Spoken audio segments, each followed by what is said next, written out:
berzikir kepada Allah bisa meningkatkan kecerdasan dan menambah pengetahuan. Bisa meningkatkan kecerdasan dan menambah pengetahuan. Bahkan dalam konteks ini, Allah langsung memberikan gambaran ahli zikir itu bersamaan dengan ahli fikir. Jadi mustahil ada orang berzikir yang dia tumpul cara berfikirnya. Mustahil. Kata Allah, ahli zikir itu pasti pikirannya tajam. Inovasinya tinggi. Kuat dia. Karena itu di Quran surah ketiga Ali Imran ayat 190 sampai 191 disandingkan bagaimana kekuatan ahli zikir yang meningkat kecerdasannya itu berlipat-lipat. Inna fi khalqis samawati wal ardi wa ikhtilafil laili wan nahari la ayatin liulil albab. Siapa ulul albab di situ? Alladzina yadhkurunallaha qiyaman wa qu'udan wa 'ala junubihim. Belum berhenti, setelah itu wa yatafakkaruna.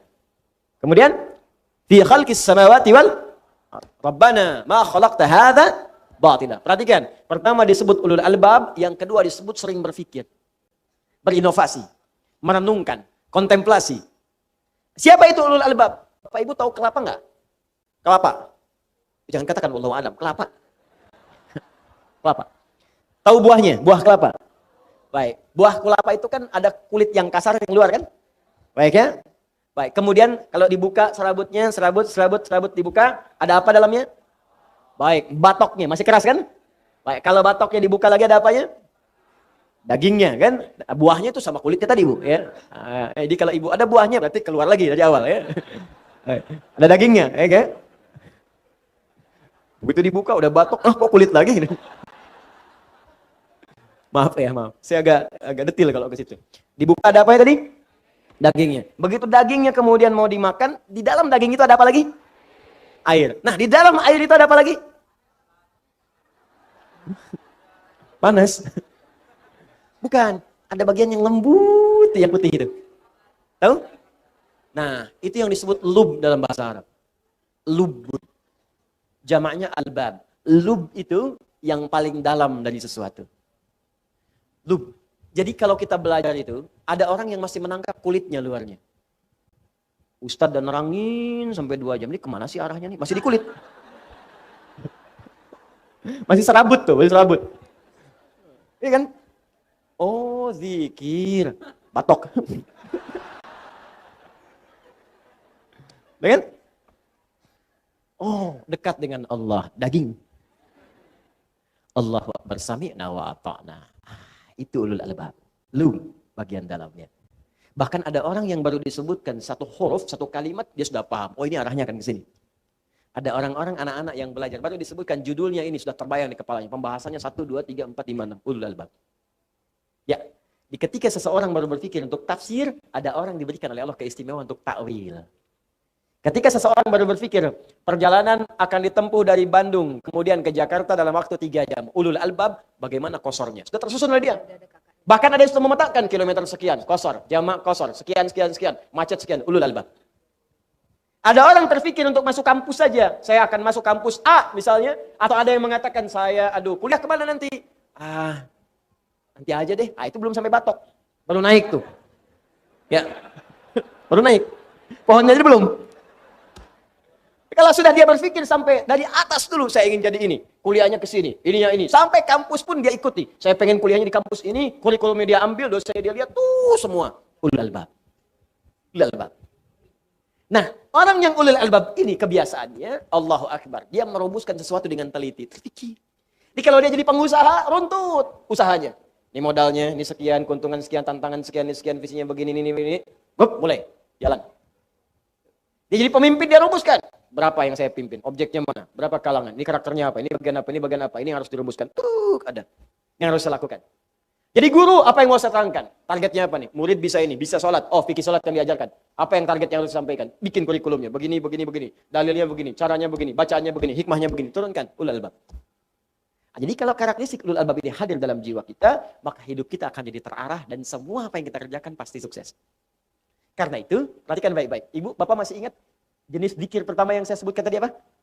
Salat. Salat menjadi amalan pertama yang Allah perintahkan kepada Nabi Muhammad SAW untuk dikerjakan oleh para umatnya dari kalangan sahabat sebelum hijrah ke Madinah. Allah tidak mengajarkan puasa dulu, bukan haji dulu, bukan umrah dulu, bukan zakat dulu, tapi salat dulu. Begitu salat diajarkan dengan baik, semua para sahabat seluruhnya dengan profesi apapun yang mereka jalani, semua sukses tanpa kecuali. Tunjukkan pada saya sahabat mana yang tidak sukses dalam hidupnya. Semua sukses. Walaupun kadar kesuksesan itu bagi setiap orang relatif. Bagi si A, saya pengen jadi guru, udah sukses. Bagi si B, manajer sukses. Bagi si C, direktur sukses. Walaupun itu bisa relatif, tapi semua menjangkau. 12.000 sahabat Nabi. 38 jadi panglima. Kekuatan satu panglimanya bisa menaklukkan Persia dan Romawi. Satu diplomatnya bisa menaklukkan Afrika. Amr bin As, cuman ekspedisi. Dari mulai Mesir, Libya, Tunisia, Maroko, Aljazair, sampai ke Syam. Sekarang 4 negara. Jordania, Libanon, Palestina, Syria. Itu semuanya muslim sampai sekarang. Cuman satu orang diikutin para sahabat dari belakang. Satu orang ikut ketika hijrah kemudian ke Ethiopia, ke Habasyah. Sekelompok sahabat Nabi dipimpin Ja'far ya, bin Abi Thalib. Kemudian sebagian ada yang ikut satu orang saat ekspedisi ke Cina. Ya, singgah kemudian di Baros, 414 km dari kota Medan. Singgah di situ. Singgah saja Islam senusantara. Kemudian jadi Indonesia, Malaysia, Brunei Darussalam, Filipina Selatan, Thailand Selatan, Rakhine, sukunya Rakhine sampai sekarang. Bukan karena keislamannya, karena Allah jaga dengan nilai Islam itu. Yang paling penting itu kok bisa ada yang sukses, tenang hatinya. Tidak, berislam itu sukses. Berislam itu tenang. Islam itu solusi. Islam itu inovasi. Jadi kalau Anda sudah masuk Islam belum sukses, belum tenang, belum bisa berinovasi, ada yang belum sempurna kita pelajari. Itu poinnya. Karena itu ketika seseorang dekat dengan Allah, maka ditambahkan pengetahuan. Tadi yang saya katakan, turun Quran surah kedua di akhir ayat 282, paling kiri sebelah bawah. Wattaqullah wa yu'allimukumullah. Semakin kau tingkatkan takwamu kepada Allah, semakin aku tambahkan pengetahuan kepadamu.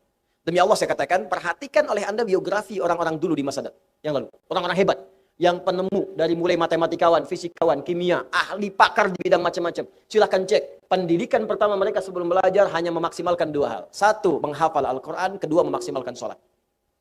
Ajarkan anak Anda sholat dengan baik, hafalkan Quran. Begitu mulai dikerjakan dekat dengan Allah, akan mudah membuka potensi ilmu manapun yang akan dipelajari. Jadi muslim itu jangan terbatas kemudian hafal Quran, tahu hadis, amalkan. Di Quran itu ada dorongan untuk menjadi ahli-ahli di bidang-bidang tertentu. Di hadis ada dorongan jadi ahli kimia, ahli fisika, ahli matematika, ada. Ayo berkembang. Dan saya merindukan ada dokter hafal Quran. Kan? Tentara hafal Quran, polisi hafal Quran. Ya insya Allah presiden hafal Quran, gubernur hafal Quran, ya semua insya Allah diamalkan dalam kehidupan. Insya Allah, demi Allah, tidak ada orang Islam memegang posisi tertentu dalam hidup kecuali memberi maslahat, termasuk pada non-muslim yang hadir di sekitarnya. Jadi kalau ada orang Islam tidak memberi maslahat atau mengganggu bahkan kepentingan non-muslim, berarti ada yang kurang tepat dengan keislamannya. Orang yang dekat dengan Allah, zikirnya kuat kepada Allah, maka yang pertama akan ada ketenangan dalam jiwanya. Yang kedua, semakin kenal dan dekat dengan Allah. Yang ketiga, semakin meningkat kemudian keilmuan dan kecerdasannya. Nah, karena itulah kemudian ketika Anda ingin meraih semua itu, maka ditutup oleh Allah dengan kalimat la'allakum, harfut taraji. Saya pernah sampaikan pertemuan lalu, huruf la'alla, la'allaka, la'allakum, ketika disebutkan khususnya dalam Al-Quran, maka disebut dengan huruf at-taraji. Artinya, huruf yang menunjukkan harapan yang ingin diraih, tapi mustahil bisa didapatkan kecuali dengan kesungguhan untuk meraihnya. Tidak semua orang-orang yang menghendaki dekat dengan Allah bisa dekat, kecuali yang sungguh-sungguh. Tidak semua orang yang ingin pintar, ingin tenang, bisa tenang dan pintar, kecuali dengan sungguh-sungguh. Karena itu kata Allah, sebelum saya tutup ayat yang pertama ini, kata Allah, saya turunkan satu surah, yang dengan satu surah itu, saya terangkan dengan sejelas-jelasnya. Tidak ada celah untuk diragukan. Tidak ada yang samar di dalamnya. Saya wajibkan kalian untuk mengerjakannya. Kalau kalian benar sungguh-sungguh mengerjakannya, la'alakum, maka kalian akan dekat dengan saya, kata Allah. Kalau sudah dekat dengan saya, maka saya berikan anugerah. Pertama, saya berikan ketenangan dalam jiwa. Saya bimbing untuk sukses. Saya bahagiakan dan saya tingkatkan kecerdasannya untuk peka menyikapi kehidupan. Anda bertanya, bagaimana caranya ya Allah? Maka diturunkanlah secara detil di ayat kedua sampai ayat-ayat berikutnya. Saya bacakan dulu ayatnya, kemudian nanti kita akan lihat bagaimana cara mengkajinya. Az-zaniyatu waz-zani fajlidu kulla wahidin minhuma mi'ata jaldah wa la ta'khudhukum bihima ra'fatun fi dinillah in kuntum tu'minuna billahi wal yawmil akhir wal yashhad 'adzabahuma ta'ifatum minal mu'minin. Ayat yang kedua, saya bacakan cepat dulu, fokus baik-baik Bapak Ibu sekalian. Masih ingat yang tadi saya sampaikan? Zikir itu secara umum bentuknya ada dua. Kalau bukan perintah, apa namanya? Larangan. Perintah seperti sholat, zakat, puasa, baca Al-Quran, umrah, haji, perintah. Ada yang kedua, bentuknya larangan. Nah, di ayat yang kedua ini, kita diajarkan oleh Allah, zikir dalam bentuk meninggalkan larangan-larangan Allah Subhanahu wa ta'ala.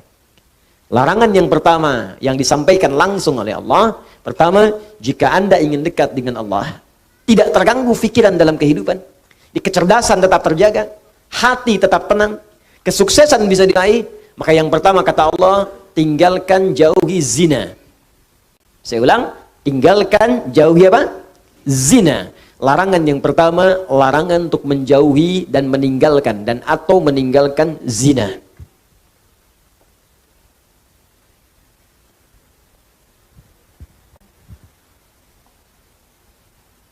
Awas, hati-hati. Saya ingin tunjukkan kepada Anda cara berpikirnya supaya kita bisa melihat turunannya dengan baik. Di formulasinya begini. Lihat sini ya, lihat. Ini zikir. Tadi turunannya kata Al-Quran, orang berzikir, hatinya akan selalu tenang, cenderung tenang. Kecenderungan sukses tinggi. Bahagia. Sudah? Meningkat kecerdasan. Cenderung pintar. Bertambah pengetahuan. Bentuknya dua. Bisa mengerjakan perintah, bisa meninggalkan larangan. Ini tinggalkan, ini kerjakan. Do it, live it. If'al, la taf'al. Kerjakan, tinggalkan. Ini saya turunkan, tadi ada salat, kan? Ada interaksi dengan Al-Quran, ada puasa, dan seterusnya. Orang yang salat, maka dirinya cenderung tenang. Orang yang salat, cenderung sukses dalam hidupnya, bahagia. Makanya panggilan salat, panggilan kebahagiaan. Hayya 'alas shalah. Kenapa salat ya Allah? Hayya 'alal falah. Bahagia yuk. Sukses. Kan? Cenderung kemudian pintar. Makanya banyak orang di masa lalu itu, ya ketika dia akan mengerjakan soal-soal salat, Pak, Bu. Imam Al-Bukhari itu menuliskan Sahih Al-Bukhari selama 16 tahun. 97 pembahasan. Setiap pembahasan itu berapa banyak hadis? Kitabul Iman 57 hadis, ada Kitabul Ilmi sampai Kitabul Tijarah, Kitabul Mari terus sampai Kitabul Jihad. Banyak sekali. Ya, itu setiap menuliskan satu hadis salat 2 rakaat. Dituliskan pertama di Masjid Al-Haram, disempurnakan di Masjid Nabawi, 16 tahun. Semua ulama-ulama kita itu mustahil mereka bisa menulis kitab, merumuskan sesuatu, inovasi, penemuan baru, kecuali pasti rahasianya ini. Salat Al-Quran, salat Al-Quran. Ada orang mengkaji Al-Quran, tiba-tiba menemukan penemuan. Ya, Ibnu Firnas baca surah Al-Mulk ayat 19. Ya, ketika membaca ayat itu, Allah awalam yarau ila tayri fawqahum saffatin wa yaqbidna ma yumsikuhunna illa rahman. Apa engkau tidak analisis, perhatikan bagaimana burung bisa terbang di udara dengan dia mengepak-ngatukan sayapnya, dijaga oleh Allah. Kalau enggak dijaga enggak bisa terbang. Maka dilihat Allah berkehendak bisa terbang. Karena apa? Kepak-katup sayap, dilihat, dianalisis, bikin modifikasi sayap burung terbang naik ke atas bukit sampai bisa terbang 20 meter. Ngelihat ke bawah, jatuh, meninggal. Nah, betul, ketika meninggal dan meninggalkan karya yang kelak itu jadi prototipe pesawat terbang di kemudian hari. Ya, ada lagi Jabir bin Hayyan baca Al-Hadid, Quran surah 57 ayat 25 sampai 26. Wa anzalnal hadid, kami turunkan besi dari langit. Besi bisa turun dari langit. Dilihat apa itu besi. Dicari besi. Sekarang terbukti meteor ada yang bahannya dari besi. Ya, turun dari langit. Waktu itu bingung, apa ini besi? Apa sih besi itu menarik? Dibawa ke labnya besi. Dianalisis, dikeluarkan sampai ke atom terkecil ya. Dianalisis sampai sumber-sumbernya. Sampai sekarang nomor atom besi itu terambil dari Al-Quran. Nomor atom besi Fe verum, F besar E kecil. Nomor atomnya 26. Ya, setiap atom itu punya isotop untuk menjaga stabilitas atom. Saya dulu belajar kimia. Ya. Nomor 55, 56, 57, 58 ada 4 isotopnya. Yang paling stabil isotop nomor 57. Surah 57 ayat 25 sampai 26. Itu ada sejarahnya. Bukan John Dalton yang pertama kali menemukan atom, Jabir bin Hayyan. Saya baca, kalau lagi kosong-kosong saya pergi ke toko buku. Saya beli tuh buku kimia, buku fisika, matematika, latihan, lihat-lihat. Nggak tahu nanya. Buka YouTube, lihat, belajar. Saya baca, Pak. Ada anak mahasiswa datang, kamu dari mana? Kedokteran, Ustaz. Mau belajar apa? Ini. Kamu bawa modul kamu kedokteran semua ke sini. Terangkan pada saya baru ajarkan pada kamu pengetahuan yang kamu inginkan. Jadi saya senang belajar. Baca. Dan ketika kita pelajari, ternyata semua relasinya dengan Islam itu tinggi. Ya, saya sering bahas. Fisika juga banyak kaitannya. Fisika itu paling banyak. Karena fisika itu kaitan dengan metafisik. Metafisik paling tinggi itu ya belajar agama. Agama itu ya Islam. Makanya ketika orang belajar fisikanya benar, itu pendekatan ke Allahnya tinggi. Ya, dari bab pertama aja, bab gaya kan di fisika pertama kan. F1 sama dengan F2, gaya gerak sama dengan gaya dorong, apa yang masuk itu yang keluar, yang masuknya kecil, mukul kecil, maka bunyinya kecil, mukul besar, bunyinya besar. Imannya sedikit, amalnya sedikit. Imannya kuat, amalnya makin kuat. Ya. Hukum gayanya, gaya berbanding lurus dengan tekanan, F berbanding lurus dengan P. Ketika orang ingin bergaya menunaikan ibadah, tidak akan luput dari tekanan. Ada hambatan. Apa di antara hambatannya? Banyak. Ada hambatan pribadi, hambatan di tengah, mau berangkat ke masjid tiba-tiba hujan. Bagaimana mengatasinya? Rumusnya turunkan. Mau ke masjid hukum jamak qashar, E sama dengan V dikali T. Jarak, ya, kecepatan dikalikan dengan waktu. Ya, mencari kecepatan S sama dengan S dibagi T, V sama dengan S dibagi T. Jadi ketika kita mau ngukur ke Bandung, kecepatannya berapa supaya nggak dikosor? Nyampe. Makanya kalau mau ke Semarang pakai pesawat karena kecepatannya tinggi, waktunya semakin cepat. Ya, berangkat kemudian jam 11, nyampe jam 12, zuhur aja belum. Apa yang mau dikosor? Jelas kan? Ini kita belajar tuh begini, ditarik ke akhlak, nyambung. Akhlak, F, gaya berbanding lurus dengan tekanan, hukum Pascalnya. Gaya berbanding lurus dengan tekanan, semakin banyak gaya, semakin tertekan. Akhlak. Banyak pokoknya. Oh, pokoknya indah deh, kalau belajarnya benar tuh enak. Di fisika tuh nggak berhenti di kampus, di kuliah, dibawa ke masjid masih diterapkan fisika. Ya, hukum hambatan, gaya Ohm macam-macam, enak pokoknya kelihatannya. Di Thomas Alva Edison itu kalau baca surat An-Nur aja, ayat 35, udah selesai tuh, nggak akan sampai 1000 kali bikin bohlam. Oleh Al-Misbahu fi Zujajah. Ya, kalau mau terang itu mesti ada zujajah, ada kaca. Nggak bisa begitu aja, bisa meletus, bisa hancur terus-terusan. Itu kan dia yang ke 1000 itu bikin kaca pelapis jadi bohlam. Baca satu ayat selesai. Itu. Kenapa jadi ke sini? Ini perintah. Ada yang kedua, sifatnya berbentuk larangan. Apa namanya? Larangan. Ini tenang, ini sukses, ini bahagia. Jadi ada yang sifatnya larangan. Pertama kata Allah, tinggalkan zina. Di surah Cahaya. Fokus. Cara berpikirnya begini. Perhatikan cara berpikirnya. Ini kebanyakan orang cuma baca. Tapi formulasinya nggak dipahami. Sehingga parameter tingkat keberhasilan mengkaji ayatnya itu nggak muncul. Cuma jadi pengetahuan tersimpan di pikiran kita, amalnya nggak ada. Di bacaan Nur, zina masih terus saja dikerjakan. Zina mata, zina telinga, zina lisan. Ya, bacaan Nur, ada yang korupsi, ada yang mencuri, ya, ada yang menipu, ada yang nyogok. Padahal ayatnya jelas. Maka dari itu, lihat perbandingan terbaliknya. Orang mengerjakan perintah akan meraih ini. Orang meninggalkan larangan, maka ini akan cenderung terjaga. Hatinya tenang, kesuksesan mudah didapat, kebahagiaan mudah diraih. Ketika yang dilarang dikerjakan, maka akan berdampak kepada jaminan yang tadi disebutkan. Zina, ketika zina dikerjakan, maka cenderung membuat hati tidak tenang. Makanya orang yang berzina nggak pernah tenang. Makanya zina dalam bahasa Arab, secara bahasa, az-zina. Zina fil loghati asy'uru bid-dhiq. Makna zina secara bahasa yang pertama adalah perasaan yang sempit dalam jiwa. Zina itu bisa ditulis dengan dua cara. Begini, zai, kemudian nun, alifnya ke atas. Ini bahasa orang Najdiyin, zina. Ada bahasa orang Hijaz, zai, kemudian nun, alifnya ke bawah begini, zina. Bisa ditulis dengan dua cara. Ini alif yang tadi saya sebutkan, alif. Bisa begini, tegak, bisa begini, ke bawah. Az-zina fil lughati lahu ma'anin katsirah wa minha asy-syu'ur bid-dhiq. Zina secara bahasa memiliki banyak arti. Di antara makna yang paling populer yang pertama adalah perasaan yang sempit di dalam hati. Makanya orang yang berusaha untuk berzina, awas hati-hati, melanggar ketentuan Allah, kata Allah tinggalkan dia kerjakan. Itu pertama akan menyebabkan hatinya terasa sempit. Sering gelisah. Makanya jangankan mengerjakan yang secara istilah, benar-benar dikerjakan hubungan seksual. Baru mau muqaddimah saja, mata mau melihat gambar-gambar yang kotor, itu karena hatinya sempit, gelisah, gak mau ketahuan orang. Ya, sembunyi-sembunyi bawah meja, ya, masuk ke kamar sendirian, gak mau orang lihat. Kenapa? Karena sempit. Tuh, ketenangannya hilang. Orang tenang itu kan cenderung gelisah. Orang yang tidak tenang cenderung gelisah. Ya kalau orang tenang tuh biasa aja. Lagi baca handphone, mau lihat, gak apa-apa, silakan. Ya, berkata-kata, dengar, gak ada masalah. Tapi ketika ada orang berbuat hal yang dilarang tadi, berkata-kata nggak mau kedengaran orang. Makanya transaksinya tertutup. Pakai kode-kode. Ya, di mana roti bisa ditemukan? Roti. Hah? Kijang satu. Kijang. Hewan yang disalahkan. Cek. Makanya kata-katanya cenderung diarahkan kepada yang lain. Kupu-kupu malam. Kupu-kupu. Tuh. Buaya darat. Buaya aja nggak ada yang begitu. Ya, coba lihat kehidupan buaya. Iya, ada buaya yang berzina. Ya, buaya emang hidupnya begitu. Ya, yang bayangkan. Saya mau katakan, orang yang melanggar ketentuan ini pasti hatinya gelisah.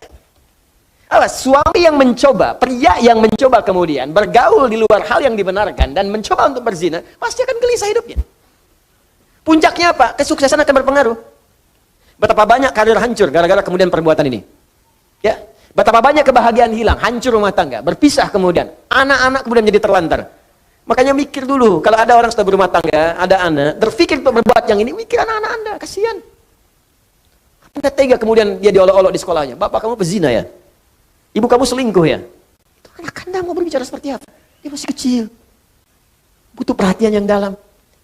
Makanya orang yang berbuat hal yang seperti ini, pasti pertama akan terganggu kemudian ketenangan jiwanya. Kesuksesannya akan berpengaruh. Kebahagiaannya akan sirna. Dan yang paling dahsyat adalah, biasanya, ini akan fatal. Berpengaruh kepada kecerdasan dan yang lainnya. Ya, bisa kecerdasan kepada otaknya, intelektual. Bisa kecerdasan pada emosinya. Banyak kok Ustadz, orang yang zina pintar otaknya, tapi emosinya tidak ada. Untuk apa pintar otaknya dan emosi tidak terkendali? Banyak orang tak mampu mengendalikan emosinya sehingga kepintarannya menghasilkan mafsadat yang lebih luas lagi. Pintar bikin senjata digunakan untuk bunuh orang. Pintar pakai teknologi digunakan untuk menipu orang lain, merusak dan sebagainya. Maka apa manfaat dari kepintarannya? Tidak ada. Ya. Nah, sekarang pertanyaannya, apa yang dimaksud dengan zina secara istilah? Ada berapa jenis zina? Bagaimana kita bisa menjauhi zina kalau tidak tahu jenis-jenisnya? Itu kita akan bahas insya Allah di pertemuan berikutnya.